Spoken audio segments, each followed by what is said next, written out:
नमस्कार, दिल्ली न्यूज में आपका बहुत बहुत स्वागत है। चलिए देखते हैं आज की 25 फटाफट काम की और महत्वपूर्ण बड़ी खबरों को। पर इससे पहले वीडियो को लाइक करना बिल्कुल न भूलें। आज है 20 अक्टूबर 2025, दिन सोमवार। वासुदेव घाट पर सीएम रेखा गुप्ता ने कहा, छठ पर्व भी दिवाली की तरह भव्य होगा।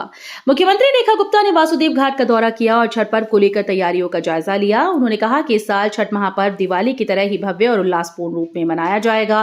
घाट पर विशेष रोशनी, सजावट, सुरक्षा व्यवस्था की जाएगी। सीएम ने लोगों से अपील की है कि वे पर्व का आनंद लें, साथ ही नियमों और सुरक्षा का ध्यान रखें।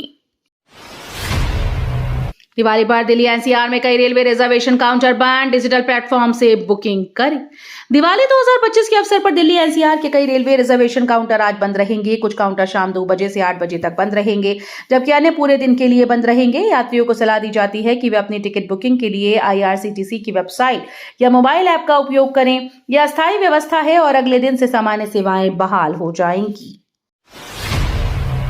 दिवाली से पहले दिल्ली एनसीआर की हवा बेहद खराब, प्रदूषण नियंत्रण के लिए ग्रैब 2 लागू। दीपावली से पहले दिल्ली एनसीआर में वायु गुणवत्ता काफी खराब हो गई। हवा में प्रदूषण बढ़ने के कारण सरकार ने ग्रैब 2 नियम लागू कर दिए। इसके तहत निर्माण कार्य, उद्योगों और प्रदूषण फैलाने वाली गतिविधियों पर कड़ी रोक लगी है। अधिकारियों ने लोगों से अपील की है कि वे मास्क पहनें और जरूरी न होने पर बाहर निकलने से बचें। ये कदम राजधानी की हवा को सुरक्षित और सांस लेने योग्य बनाने के लिए उठाया गया। दिवाली छठ पर 12,000 स्पेशल ट्रेन, 12 लाख कर्मचारी, मंत्री ने किया औचक निरीक्षण। दिवाली और छठ पर्व को ध्यान में रखते हुए रेलवे ने इस बार 12,000 सोशल ट्रेन चलाने की तैयारी की। 12 लाख कर्मचारी यात्रियों की सेवा में लगे हुए हैं। मंत्री ने औचक निरीक्षण कर व्यवस्थाओं का जायजा लिया और कहा कि सभी यात्री सुरक्षित और आरामदायक सफर का अनुभव करें। सरकार ने यह सुनिश्चित किया कि भीड़भाड़ और समय पर ट्रेन संचालन में किसी भी प्रकार की परेशानी न हो। आपने यमुना में झाग वाले वीडियो दिखाकर रेखा गुप्ता सरकार पर हमला किया। आम आदमी पार्टी ने दिल्ली की रेखा गुप्ता सरकार पर यमुना नदी प्रदूषण को लेकर निशाना साधा। आपके दिल्ली प्रदेश संयोजक सौरभ भारद्वाज ने वीडियो दिखाते हुए कहा कि सरकार के दावे के बावजूद यमुना अभी भी गंदी और झाग से भरी है। उन्होंने चेतावनी दी कि अगर कोई मंत्री कालिंदी कुंज का 1 लीटर पानी पी ले तो पता चल जाएगा कि नदी कितनी साफ हुई। सीएम रेखा गुप्ता ने दिल्ली वासियों को दी दीपावली की शुभकामनाएं, भाईचारे का संदेश। दिल्ली की मुख्यमंत्री रेखा गुप्ता ने राजधानी वासियों को दीपावली की हार्दिक शुभकामनाएं दी। सीएम ने कहा कि ये पर्व सिर्फ रोशनी और उत्सव का समय नहीं, बल्कि एक दूसरे से प्यार और भाईचारा बढ़ाने का अवसर है। उन्होंने लोगों से अपील की है कि इस दीपावली शांति, सौहार्द और सामाजिक जिम्मेदारी को अपनाएं। सीएम ने सभी से सुरक्षित और आनंदमय पर्व मनाने की भी सलाह दी। विश्व हिंदू परिषद ने दिल्ली का नाम बदलने और हवाई अड्डा, रेलवे स्टेशन पुनर्निर्मित करने की मांग की। विश्व हिंदू परिषद ने राष्ट्रीय राजधानी दिल्ली के नाम बदलने की मांग उठाई। पत्र लिखकर कहा कि यह कदम दिल्ली के प्राचीन इतिहास और सांस्कृतिक पहचान को उजागर करेगा। पत्र में इंदिरा गांधी अंतर्राष्ट्रीय हवाई अड्डा और दिल्ली रेलवे स्टेशन का नाम बदलने का सुझाव दिया गया। विप का कहना है कि यह बदलाव राजधानी की सांस्कृतिक धरोहर को सम्मानित करने के लिए जरूरी है। दिवाली पर देश भर में त्योहारी बिक्री 5 लाख करोड़ के पार, बाजार और व्यापार उत्साहित। दिल्ली में इस साल दिवाली पर देश भर में त्योहार बिक्री का अनुमान 5 लाख करोड़ रुपए से अधिक है। इससे अर्थव्यवस्था में पूंजी प्रवाह बढ़ेगा, व्यापार को बढ़ावा मिलेगा और उपभोक्ता बाजार में नई ऊर्जा आएगी। बाजारों में खचाखच भीड़ दिख रही है और ग्राहक पारंपरिक टच एंड फील खरीदारी पर लौट आए, जिससे ऑनलाइन बिक्री को चुनौती मिली। व्यापारी और ग्राहक दोनों उत्साहित हैं और इस दिवाली ने व्यापारिक इतिहास में नया रिकॉर्ड बना दिया। आजादी के बाद पहली बार 1.20 लाख दियों से रोशन हुआ कर्तव्य पथ। दिल्ली में आजादी के बाद पहली बार कर्तव्य पथ को 1.20 लाख दियों से जगमगाया गया। मुख्यमंत्री रेखा गुप्ता ने इस अवसर पर कहा कि यह आयोजन आस्था और आधुनिकता का अद्भुत संगम दर्शाता है। हजारों नागरिकों ने दियों की रोशनी का आनंद लिया और दीपोत्सव का उत्सव मनाया। सरकार ने इसे सुरक्षित और व्यवस्थित तरीके से आयोजित करने के लिए विशेष इंतजाम किए। सोशल मीडिया अफवाहें रेलवे के लिए बनी चुनौती, एक ब्लॉगर के खिलाफ एफआईआर दर्ज। रेलवे प्रशासन ने सोशल मीडिया पर फैल रही अफवाहों को गंभीर चुनौती मानते हुए कड़ी कार्रवाई शुरू कर दी। हाल ही में एक ब्लॉगर के खिलाफ रेलवे सुरक्षा नियमों का उल्लंघन करने और भ्रम फैलाने के आरोप में एफआईआर दर्ज की गई। रेलवे ने कहा कि यात्रियों की सुरक्षा और सेवा में बाधा डालने वाले किसी भी अफवाह को बर्दाश्त नहीं किया जाएगा।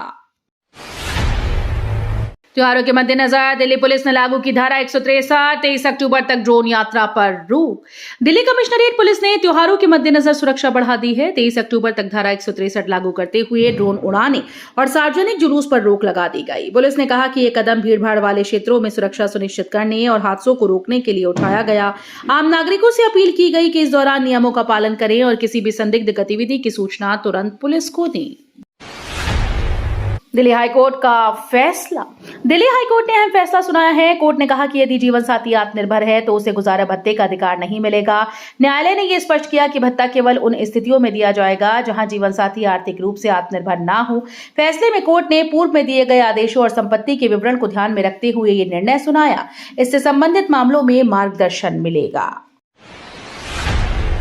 जेएनयू मार्च में बवाल, पुलिस पर मारपीट के आरोप, छात्र संघ अध्यक्ष समेत 6 पर केस दर्ज। दिल्ली के जवाहरलाल नेहरू विश्वविद्यालय में छात्रों के मार्च के दौरान बड़ा बवाल हो गया। छात्रों ने आरोप लगाया कि पुलिस ने प्रदर्शन रोकने के दौरान उनसे मारपीट की। इस झड़प में कई छात्र घायल हुए। वहीं पुलिस का कहना है कि मार्च बिना अनुमति के निकाला गया था और कानून व्यवस्था बनाए रखने के लिए कार्रवाई की गई। इस घटना में छात्र संघ अध्यक्ष समेत 6 छात्रों पर मामला दर्ज किया गया। संसद भवन के पास एमपी फ्लैट्स में आग, 2 लड़कियों समेत 3 लोग झुलसे।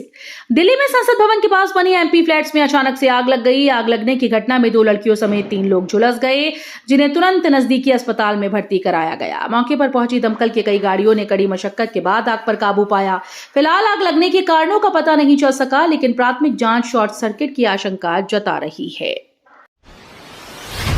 सीएम रेखा गुप्ता हमले के आरोपी पर 400 पन्नों का चार्जशीट दाखिल।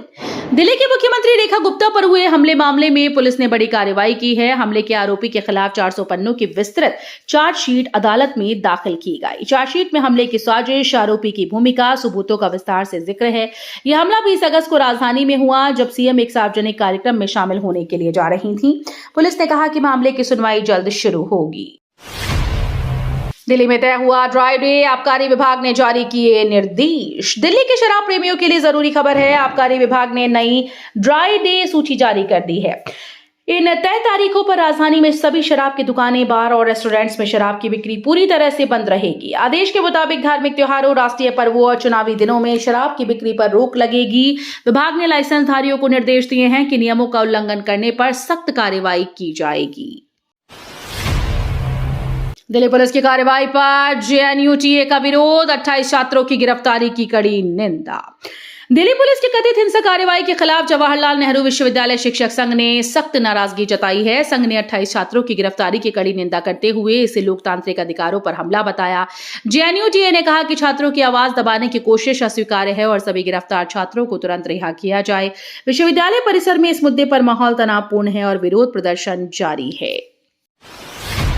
बीमा राशि हड़पने के लिए बेटे को मृत बताया, 16 साल बाद फर्जीवाड़े का खुलासा।